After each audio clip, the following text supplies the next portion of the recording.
सर्वसामान्यांच्या हक्काचा आवाज जागर जनस्थान। मूर्तिजापूर जुनी वस्ती स्थित असलेल्या कच्ची लाईन येथील जमादार यांच्या मालकीच्या व सध्या 30 शासनाच्या अतिरिक्ताखाली असलेल्या जुनी पोलीस वसाहतमध्ये शुक्रवारी दिनांक 23 रोजी सकाळी 10 ते 11 वाजेच्या सुमारास अचानक भीषण आग लागल्याने परिसरात मोठी खळबळ उडाली। गेल्या कित्येक दिवसांपासून पडीत असलेल्या या वसाहतीत कोणीही वास्तव्यास नसल्याचे, सुदैवाने यात कुठलीही जीवित हानी न झाल्याचे निदर्शनात आले।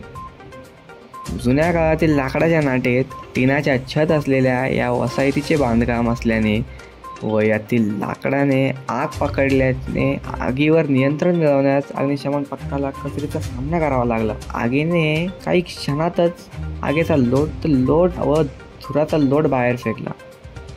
विशेष म्हणजे आगीवर नियंत्रण मिळवण्यासाठी अग्निशमन दलाचे पथक दाखल झाले, मात्र अग्निशमन दलाचे कर्मचारी इतरत फिरत असताना दिसत होते, तर पाणी मारण्याचे कामे इथे उपस्थित असलेले नागरिक करत असल्याचे निदर्शनात आले।